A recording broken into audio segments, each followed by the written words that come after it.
probably he thought about this GIS is a field of technology that soon might become a multidisciplinary function in itself. And it has really truly turned out that way. And then we'll talk about how it has happened that way in the speech or in the slides that I will cover.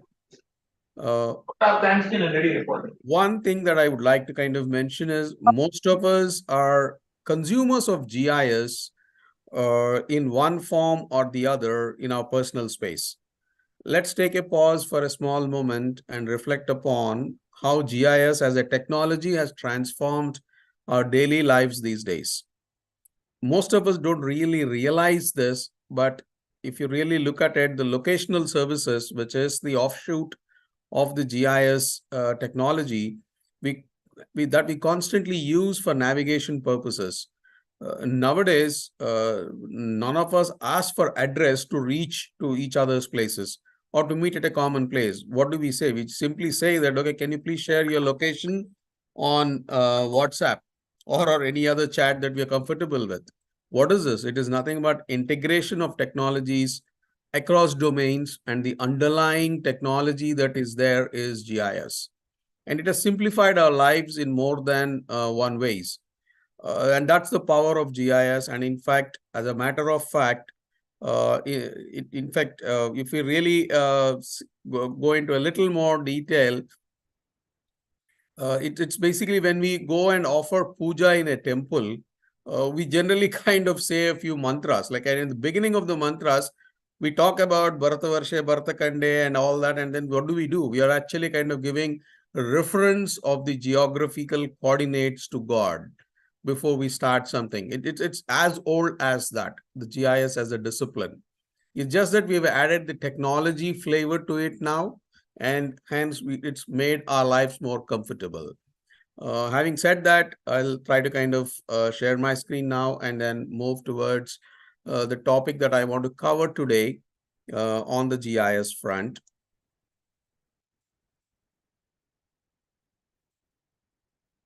Just let me know when you guys can see my screen.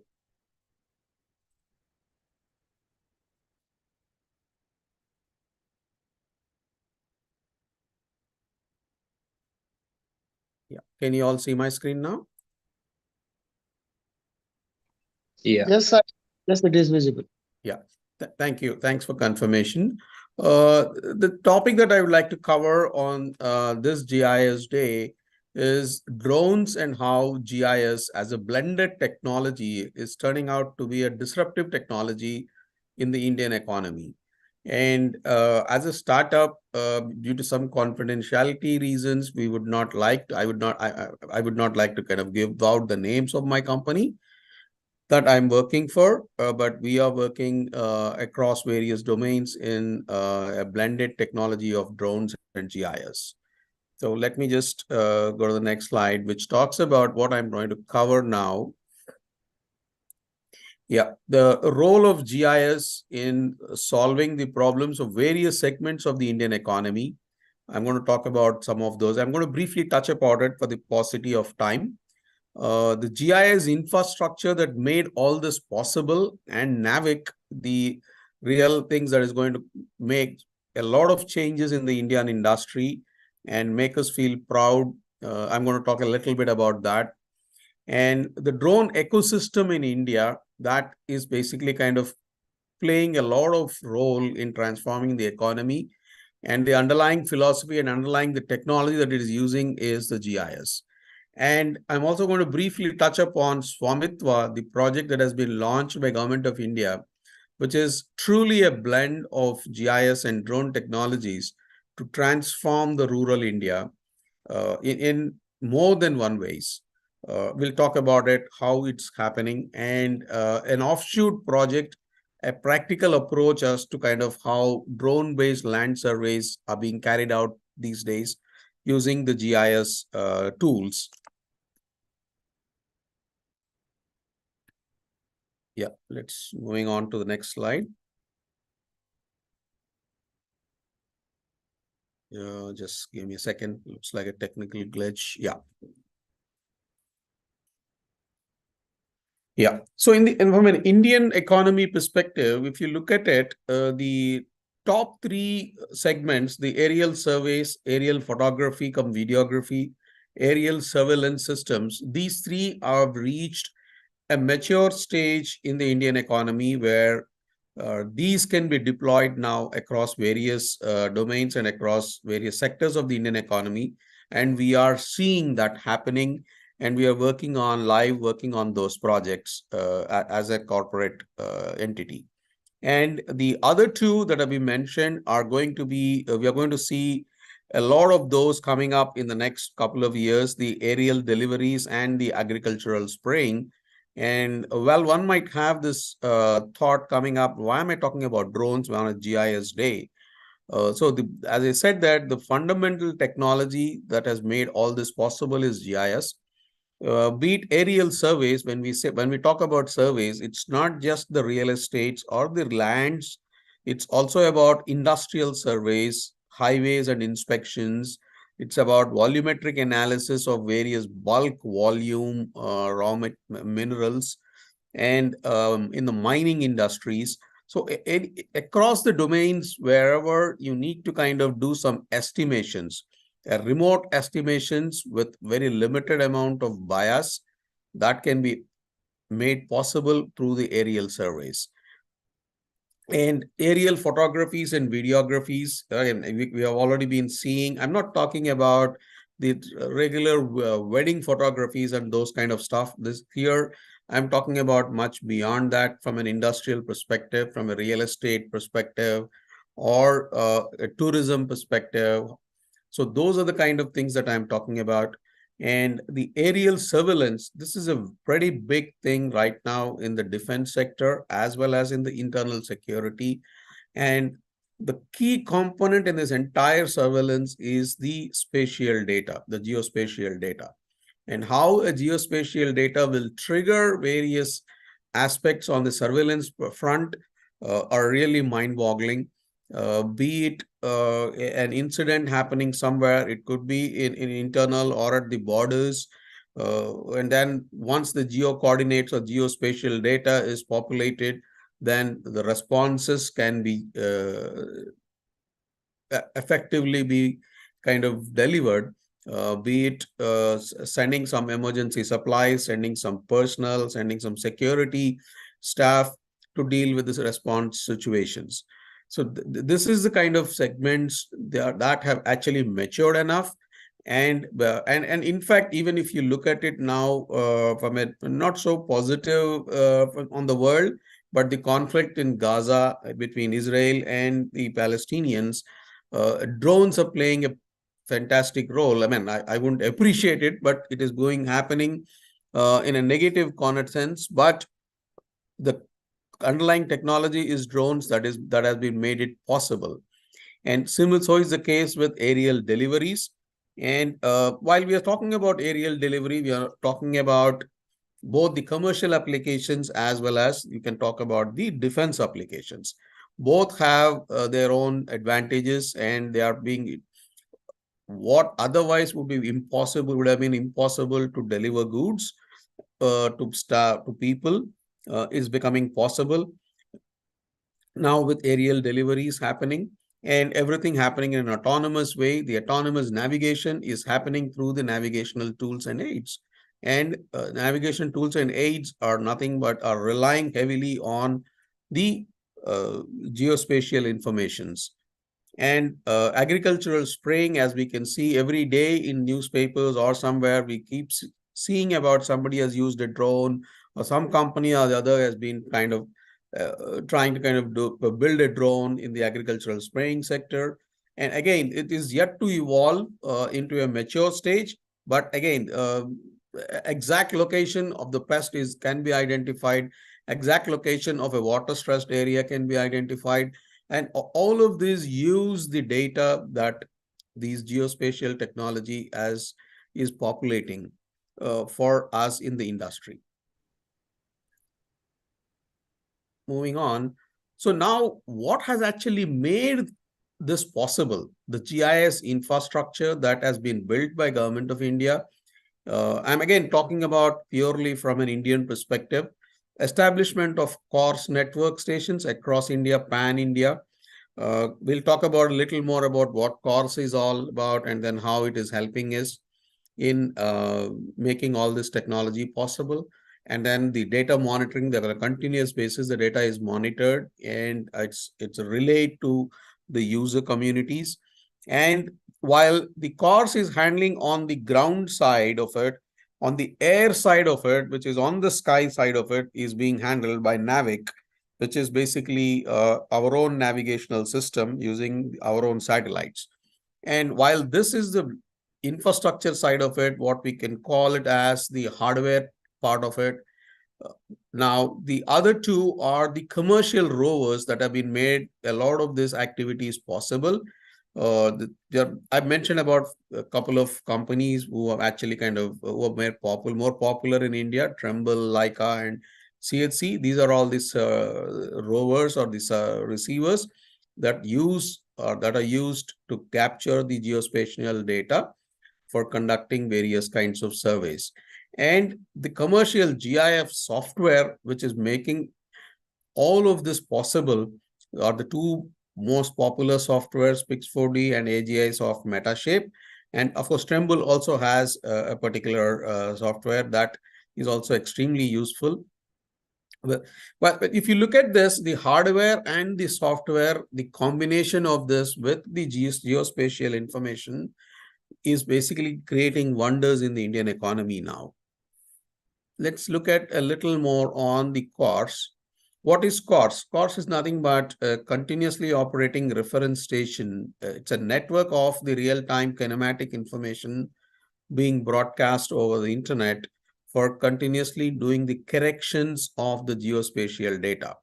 For instance, you pick a city or you pick a particular place which has a specific range, say a 20 kilometers or a 40 kilometer or 50 kilometer radius, and then it can provide an accurate and robust, reliable geospatial coordinates of that particular place, of course, with certain level of accuracy and with near minimal error. So each of these stations have been created as a network, as you can see it here. It's a network of various base stations that are going to connect with various satellites, and the information that each satellite is beaming on to the receivers is being processed to generate an error-free geospatial data, or the geocoordinates, what we call. And each of these geocoordinate information is relayed to the user communities for correcting it to the nearest point that they want. Let's say I'm sitting in high-tech city now, and then I want my geocoordinate, then more than likely that it is connected to the CORS, which is somewhere in the Survey of India office or anywhere within the Hyderabad zone, and then it's automatically getting corrected for populating the geocoordinates with certain level of accuracy. See, how does it look like? Typically, this looks like this. You have a huge base station powered with solar and everything to ensure a 24/7 power supply. And it provides a consistent reference data of locations to users. And users need not really rely upon or need not establish their own reference stations. So it is being established as like how the highways are being built by the government of India, and then different business entities and individuals are utilizing it. We are going to utilize this network of CORS. And the accuracy that we can get the geocoordinate information is almost about less than or equal to 5 centimeters with a CORS network. And there are a host of other positioning services that can cater to various applications are possible with the CORS network. And if you look at it now, the Survey of India has actually created a fantastic CORS network in the last probably 8 to 10 years. About 900 plus CORS stations have already been established. That would cover the length and breadth of India. And then probably more are there, which are for different purposes. There are I'm given to understand that there are close to about 2,000 CORS stations, but not all of them are built by Survey of India, but by different authorities for different purposes. Now let's talk about, that's what on the ground systems. Now let's talk about what ISRO has done on the GIS side of it in the space side. We built our own navigational system. Typically, when we talk about navigational system, all of us, what comes to our mind is mostly GPS.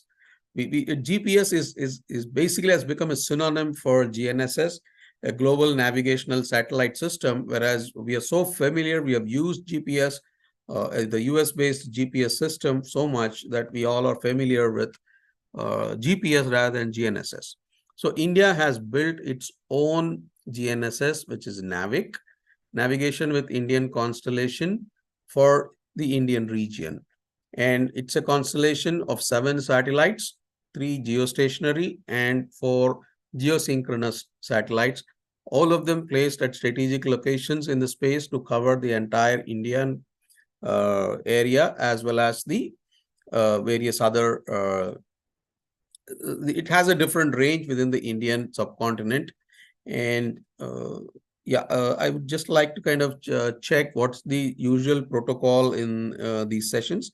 Do we need to answer the questions as and when they rise, or towards the end of the presentation? At the presentation. Towards the end. Okay, thank you. Yeah. And NAVIC is offering currently 2 services: the standard positioning service for civilian purposes and restricted services for strategic purposes. When we say strategic, it is more from a defense purposes. And NAVIC is giving you almost a positional accuracy of almost like between 5 meters to 20 meters and a timing accuracy of 50 nanoseconds. And NAVIC signals are the best part of it is they are interoperable. It can communicate with GPS, the US system, the GLONASS, the Russian system, Galileo, the European Union, and the Chinese one. And the positive impact that it can create on various industries is the location-based services, any industry that's going to use the location-based services, personal mobility and surveying, and so on. And interesting thing is, maybe by end of 2025, all the mobile phones that are going to be sold in India will become compatible with NAVIC and will come with NAVIC loaded into those things. That's what Government of India is planning to kind of move in that direction. Yeah. So now, having understood the underlying GIS systems, now let's understand the drone ecosystem, because these 2 ecosystems, only after they got built, is where we are seeing a lot of applications and a lot of movement in the economy. Government of India has built the Digital Sky Initiative under the DGCA and Ministry of Civil Aviation. And this Digital Sky is a transparent platform, a transparent website. Anybody can log in, can look for all the kind of information that is needed on drones. You may be a user of a drone, or you may be a manufacturer, or you may be a service provider. Your one-stop platform is Digital Sky. And having built that platform, they have also published Drone Rules 2021, a comprehensive set of rules have been published on various aspects. I would like to kind of touch upon the certification policies in drones, because this is a new segment or a new sector that's popping up. So you need to train new manpower. You need certified pilots for drones. You need training organizations, again, certified training organizations, and you need manufacturers who are going to kind of make these kind of drones. Of course, you can import, but Government of India want to encourage the Indian supply base. So they have actually kind of made it a mandate that drones cannot be imported unless and until it is for defense purposes. It is being imported through different channels, but over the period, it is getting phased out. And as we speak, drones, only components can be imported, but a drone as a kit cannot be imported. So then there's a certification process that have been put in place with Quality Assurance of India, QAI, and the DGCA authorities. And the stringent norms have been put in place. They do check the GPS device that is being going on to the drone. They check the EMI interference, the electronic interference in the components, and all the multidisciplinary things that we keep talking about. All of them are present in the drone. be it mechanical, electronics, or the GIS related stuff. And to further encourage for local production, there are production linked incentive schemes up to about 200 crores that Government of India had set aside to claim that incentives. You need to be an MSME registered company, and a lot of other things need to be complied with. And then definitely it's a very transparent single window system. And now let me talk about a combination of this drone and the GIS, which is led to the rural transformation. It's in the making. I can't say that it has already completed it. We can see positive signs already. The project name is Swamitwa. The Swamitwa, it stands for Survey of Villages and Mapping with Improvised Technology in Village Areas. While that stands for the work from a letter perspective, as they say in majority of our corporate world and even in the universities, we talk about letter and spirit of something. So the spirit of Swamitwa is, as they say in Hindi, Swamitwa is ownership. So the ownership of the land records, ownership of the land assets in the rural areas is the documentation rate to that is poor across the country. So the Government of India has launched an initiative called Swamitwa with coverage for about 6.2 lakh villages. And by mid 2024, of course, you know how the things happen in such huge projects. There are some minor delays, but still the project is moving in good shape. The objectives of the project are providing an integrated property validation solution for rural India, leveraging the financial assets of citizens of India, and cleaning up or creating accurate land records for rural planning. While these are from a user side of it, from a citizen side of it, what does the government get it? Government will be able to kind of have proper property tax records with the clear titles and ownership well defined.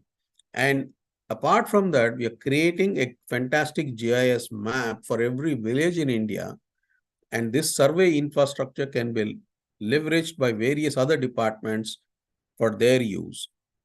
In fact, the next phase of it is also started in certain areas is basically like how we have the PAN card and the Aadhaar card. That will soon be a unique land parcel identification number called ULPIN. And that would kind of derive a lot of other things of the policy making at a government level. Yeah, Swamitwa is a central sector scheme, and at an implementation level, the nodal ministry is Panchayati Raj Ministry, the central government, and at the state level, it's the revenue departments that are going to implement this. And Survey of India has been the technology partner for this implementation, and they've done a fantastic job in kind of streamlining a lot of things in this was part of the Swamitwa project. It's a two-phase scheme.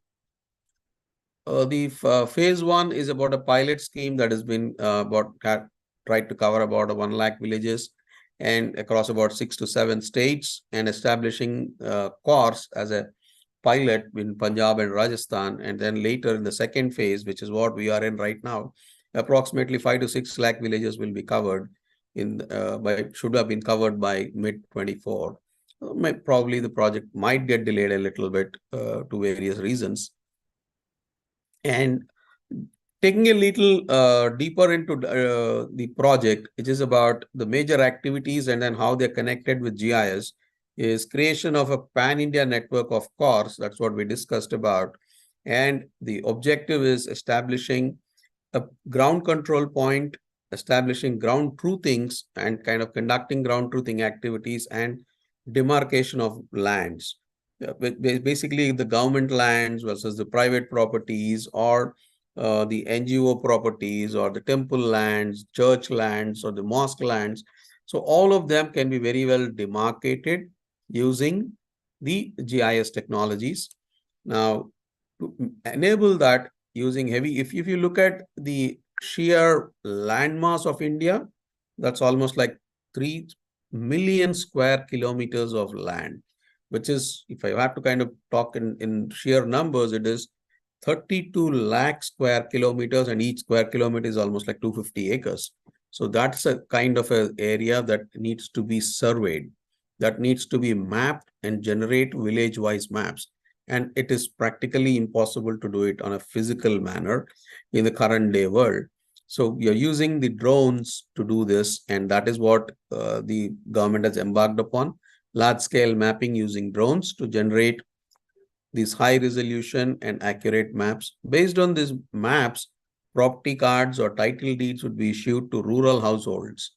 And the next step of that is basically creating a geospatial planning application, which is called the Gram Manchitra, which is basically the spatial data and the maps are created for maintenance purposes and various other analytics that can be performed in the geospatial world. Yeah. A little bit of now, as part of this Swamitva project, it's but natural that Government of India has kind of called in the private sector participation, and a lot of companies, drone-based companies and the GIS-based companies have partnered together, and they've made this, they're in the process of making this a reality. As you can see that in all these 4 pictures, a drone conducting a survey, and then the ground control points with the receiver, basically trying to kind of collate the geo information, or what we call the geospatial data. And then once all of this images have been captured, then they have been generated into a realistic map. And when we generate the digital terrain model in one shot, you can actually kind of create the entire terrain of a particular area of interest. And the objectives are for this Swamitva project on a drone-based land survey are generation of georeference digital village maps, metadata of the features of the area of interest. When we talk about that, it's about, okay, how much is the area? What is the area of say a government building? What's the area of a railway station? What's the area of a water tank? How much is the extent of a pond? Or everything as all the metadata, what we call the high level data. That's what we call it as a feature extraction in the geospatial analysis. And we kind of achieve a proper indexed map with a vertical accuracy of 20 centimeters and a horizontal accuracy of plus minus 10 centimeters with a ground sampling distance of 5 centimeters. What each of these accuracy parameters mean, we'll delve in the next few minutes.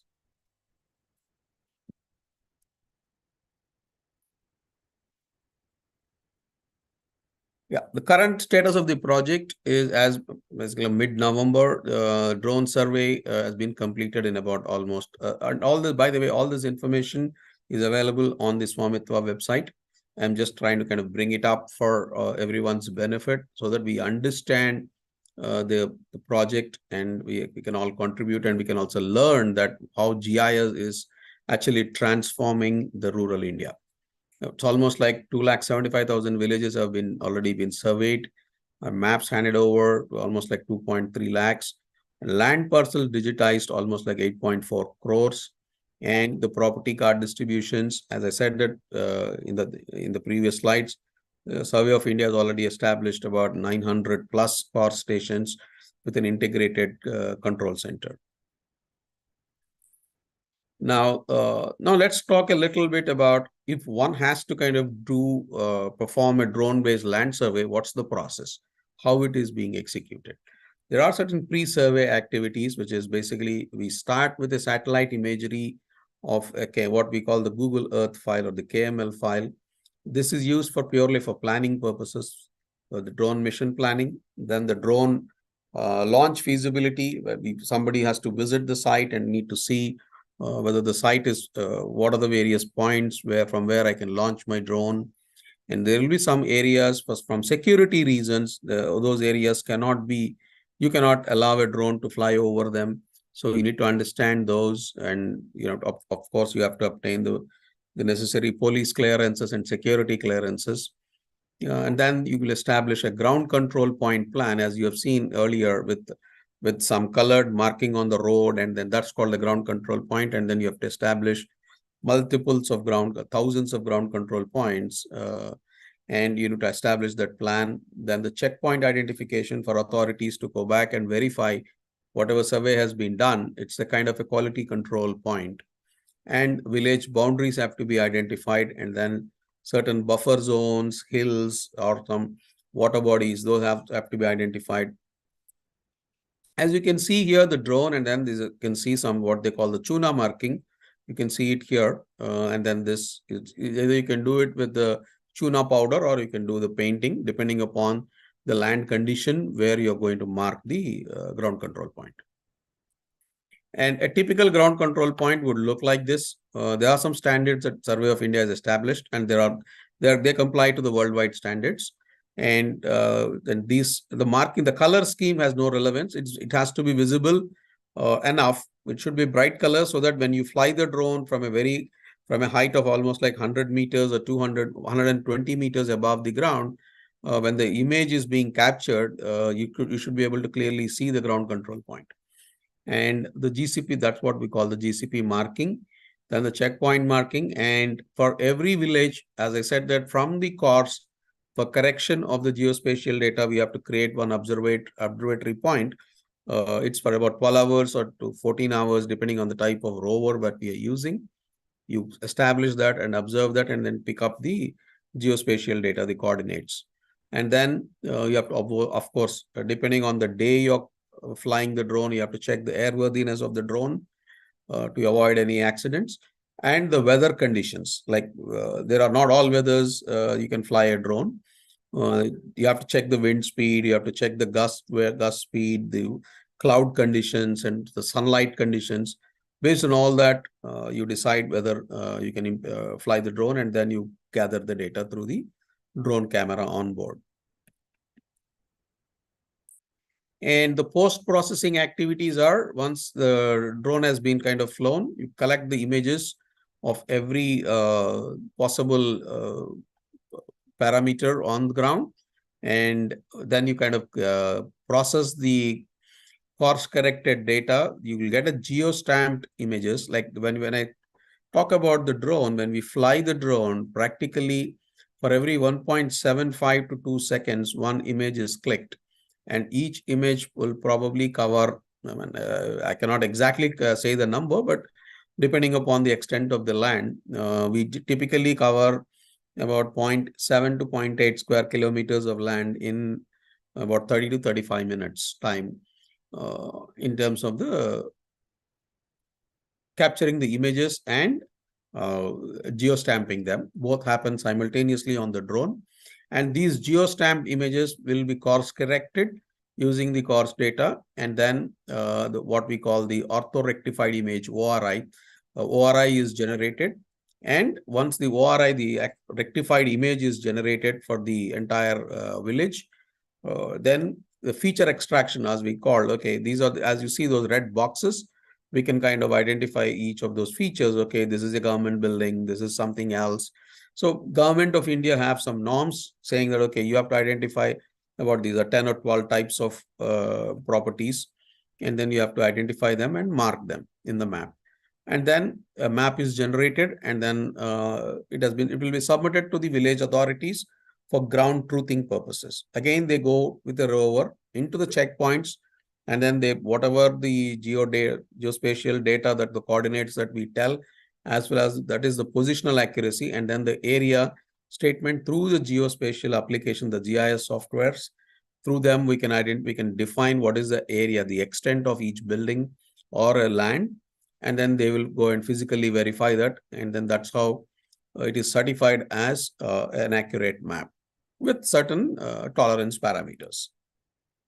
This is how a GIS-based drone-supported land survey is conducted. And the typical terms which generally are used is called ground sampling distance, a GSD. It's again a photogrammetric term.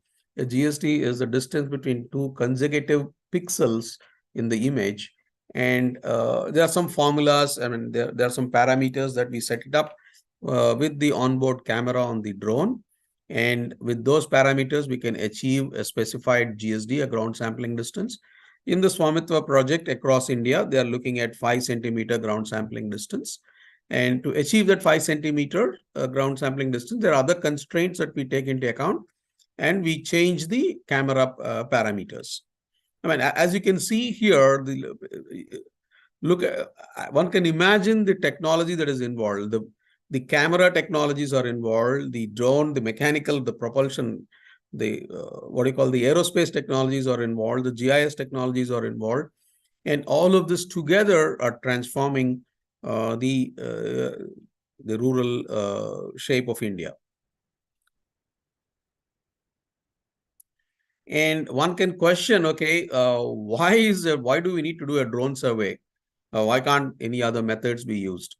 We have actually practically observed that it's 5 times faster to have a drone survey done. Of course, there are some conditions.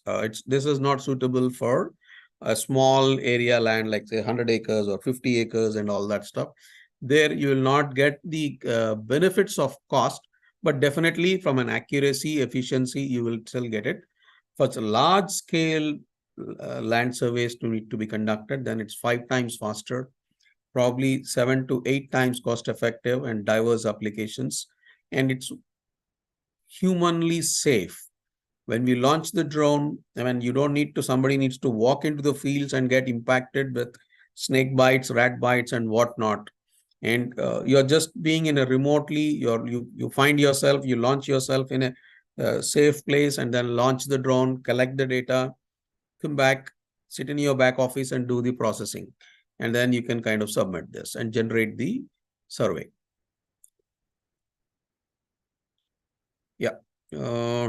This is what I'm slowly coming to the end of my presentations. And I would like to kind of express my sincere thanks and acknowledgements to this team of Survey of India that have done extensive work on this.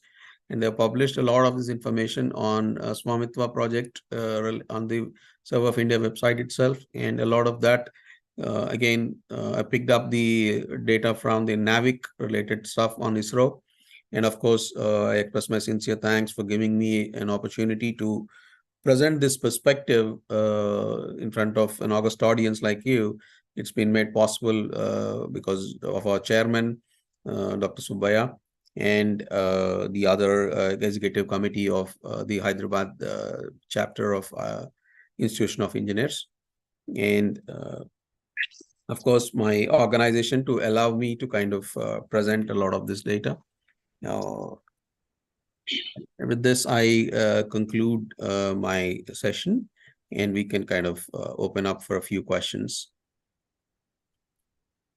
Yes, any queries, please? Thank you, Sai Prasad garu. Chala wonderful ga chepparu. Yes, sir. So it's a very detailed presentation, very, enlightening one. Really, thank you very much. I have got 2 questions. One is how these the satellite data and the drone data, can drone operate independently, or satellite data is mandatory? That's one thing. And how you integrate them? The first question. The second one is we have worked in one of the projects, the GS. We have actually done a pilot thing in one of the old combined Andhra Pradesh towns.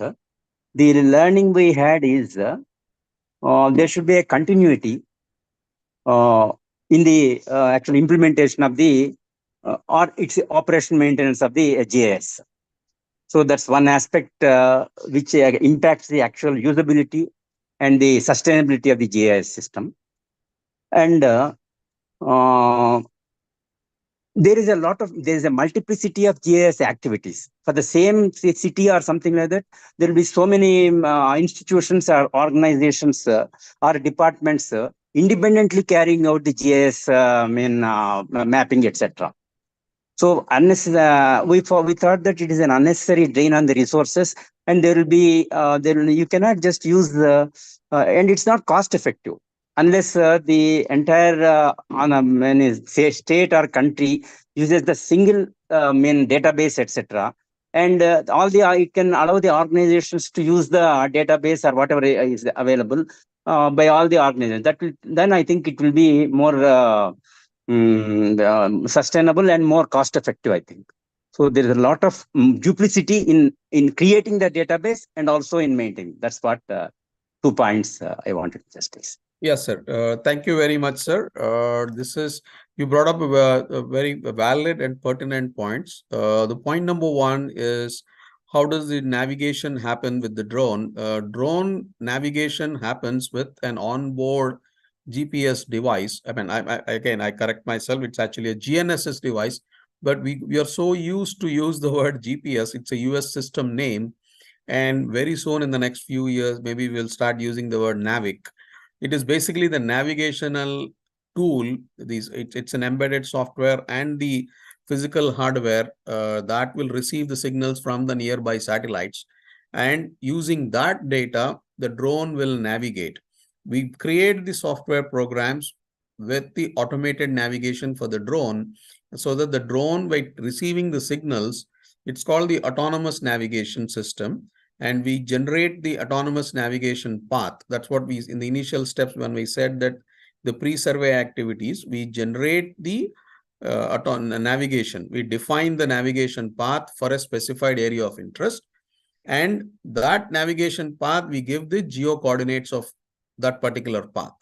And then it will generate a path for itself. And then when you launch the drone, it will move in that particular path in air.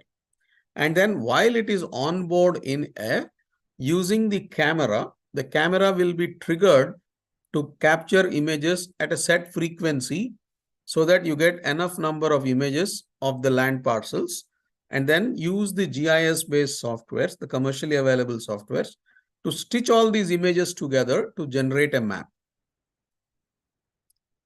Okay, so this is on the drone side of it. The other question that I hope I've answered your question. The other question that you have asked is about the duplicacy of these kind of activities. The surveys that are happening right now in the Andhra Pradesh and not so much in Telangana, but in other states, they are being done on a pilot basis. So the two types of surveys that are happening on in the Andhra Pradesh state. When I say pilot for India, not pilot for Andhra Pradesh. So there are a few states have actually kind of embarked on this journey, and other states are observing for the results. So there are two clear segments. One is the rural Abadi mapping, the village related stuff, and the other one is parallelly happening are for the urban local bodies, what we call the municipalities, the surveys in the municipalities. Because the challenges in the municipalities are little different, and the challenges in the urban areas are little different. The accuracy parameters that are required in the urban areas are much, much higher. For simple example, in a rural area, a person might be, I'm not saying will be, might be able to kind of negotiate for a plus minus 20 centimeter land variation. Whereas the same is not possible in an urban area. In an urban area, even for 1 inch, people fight. So it's the value of the property that is determining the accuracy parameter that is required in each of these locations for the survey. So your technology needs to be that much more advanced in high accurate surveys. And technology can be a little bit, I wouldn't say compromised, but little bit downgraded. Technology can be used where land value, the accuracy parameters are little bit lesser from a specification perspective. So, for example, can I just ask another question? Continue, related question. Yeah, please. Okay. So suppose in Telangana we have got Dharani portal. So the government of India is having this what's this? Swamitwa. Swamitwa. So does Dharani be a subset of Swamitwa, or Swamitwa is entirely different? See, Dharani is embarked upon by the state government on their own, and that is taking a different approach. Dharani, the approach is, you have existing land record, you have documents, you digitize the existing land record, whatever documents you have, and then you submit, and then they create a portal out of that. Okay. Whereas here it is a resurvey. The survey that has happened was 125 years ago during the British era. Okay. And after that, nobody has actually done any survey. Okay. It is only on need basis and on case-to-case basis. People will request for some surveys, or government would conduct some surveys for various project-related works. But a pan-India survey has not been done. So now, with the drone-based GIS survey, it is evidence-based. You cannot say that today I have 800 square yards of constructed space. Tomorrow it can become, after 2 years, can become 1500 square yards, or the constructed space, or square feet. Now, you have evidence-based one in the maintenance activities. I can fly a drone again. I can compare what the images were 3 months ago and now, and then I can come to an accurate conclusion. So it is more about evidence-based data that is going to dictate things in future. Okay, that's the reason why a lot of state governments did not want to kind of embark on this journey. They were waiting for those states that have embarked on the journey to see the impact. That's the reason why the private sector is only involved till the survey, conducting the survey and submitting the reports. The ground truthing is done by government authorities, and the post-survey, there are other implementational maintenance activities. If you look at the Swamitva website itself, that I have not touched upon on purpose, because that has nothing to do with professionals like us. It is something to do with the revenue departments to deal with those. And they're coming up with mechanisms to deal with that. So the objective, as long as it is going to be identifying the government properties, identifying common properties of the society, that is a good one. And when it comes between the private areas, it is left to anyone's imagination. That's the reason why certain governments did not embark on it to see. They are doing a wait and watch approach, how this whole thing will shape up. Okay, and coming to the continuity of the navigational systems, now that the course has been established across the country, it is no longer an issue, and it is being maintained by a very credible organization like Survey of India. Thank you very much for the clarification. Yeah. You are welcome, sir. Any more queries, please? Okay, so if there are no queries, Mari Ramesh garu, sir, Mari Ramesh ఏదో చెయ్యి లేపాడు sir అప్పుడు. okay, sir. Sir, Mari Ramesh garu. Hello. If anyone is having any queries, please raise your query. Yeah. Hello. Hello. Okay. Able. Yeah. My name is Shiva Kumar. I have one question. So, whatever the project Swamitva, with that, whatever that project, are we going to have the geo position coordinate for individual property, or only the generic? This village, these are the coordinates. Like that, we are going to get our individual property coordinates also. The grand vision by the government is to generate unique land parcel identification number and generate property cards, like the how you have an Aadhaar card. They want to have generate a property card. In the state of Goa, they started doing that, and even in the state of Madhya Pradesh, in some few areas they have already done that. So that card has a coordinates? Yes. No, but right now they are not mentioning the coordinates, but the grand vision is to mention the coordinates also. But they have not gone to that extent as of now. Even in the Goa also, they have not gone with the coordinates. They have not gone with coordinates as of now. But the grand vision is to have it. That's the right way. Okay. That will help a lot, right? So Right. the fighting between the farmers, this land belongs to me or this land belongs to you, kind of thing. Correct. That is the right approach, sir. But again, this is my personal opinion as a professional. But how governments will react and take things forward is up to them, because they are all policy decisions. Yeah. Thank you, Sai. Thank you, sir. Thank you. Hey, Vijay, nice to see you, man. Yeah, hi Saigar. It's good meeting you in this panel. Yeah. First I thank IEI to conduct this workshop.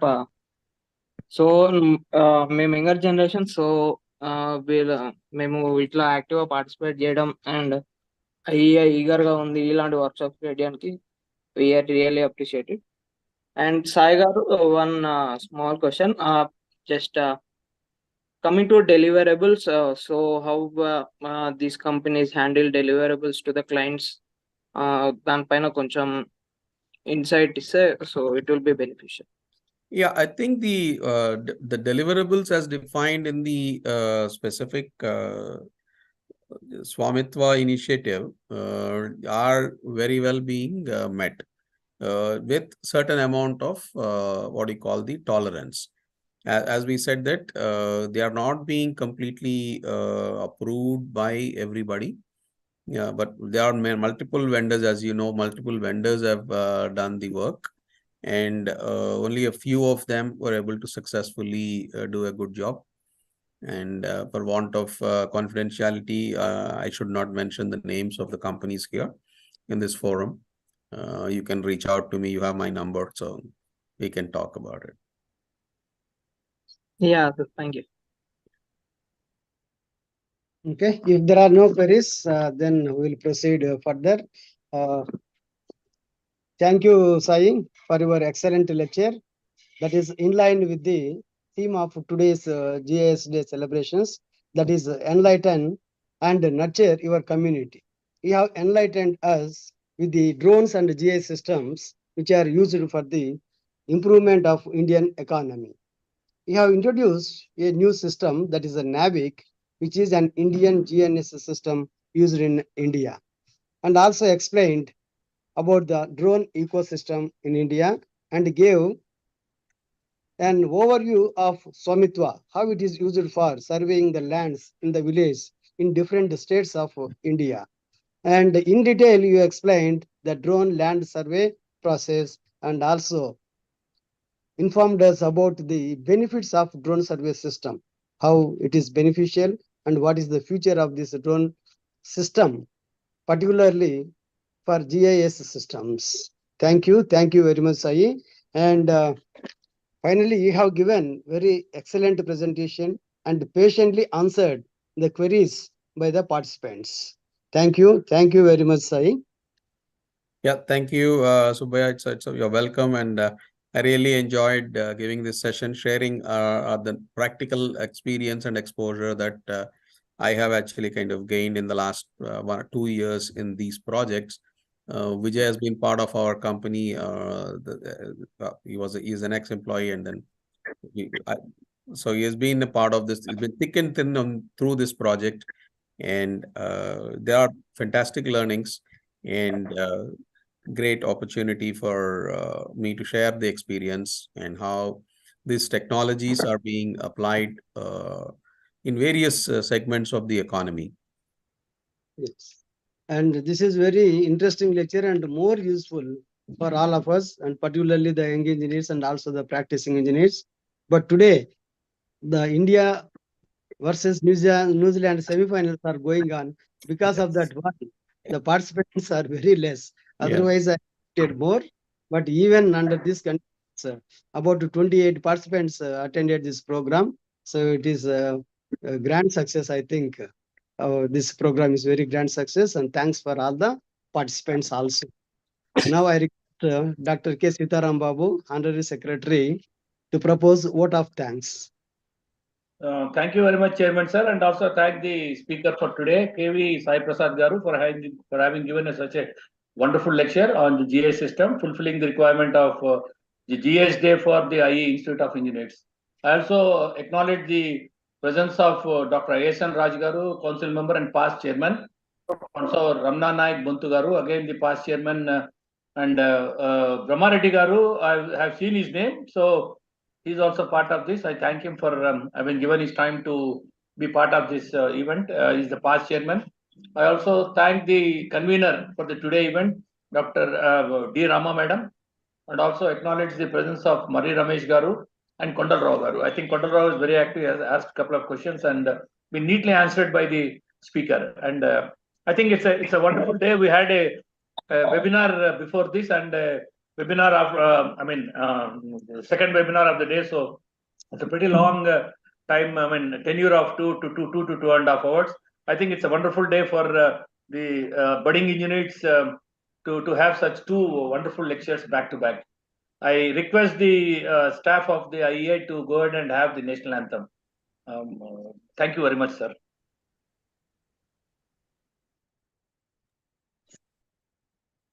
Ratnam garu, play national anthem.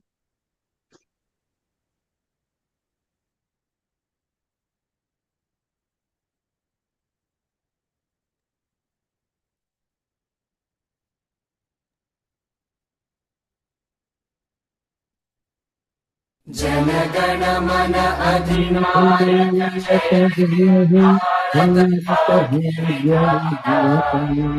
Punjab Sindh Gujarat Maratha Dravida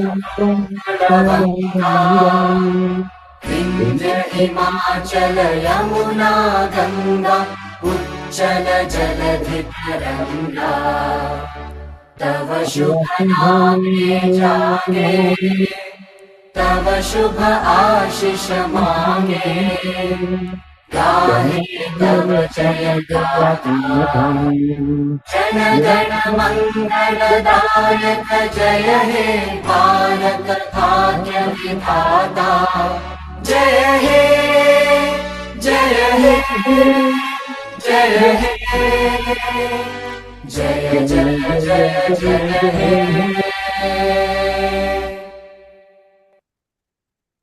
Jai Hind. Jai Hind. Okay, once again, thank you, Sai. It's been my pleasure, Subhaya. It's a great thing and an honor to be part of this event. Thank you. Thank you all. Thank you Bye. for Thank you. attending. Yeah. Ravi. Yeah, Ravi yeah. and Kumar Ravi, also. thank you. Thank you. Yeah, thank Ravi, you, thank for you. your presence. Yeah.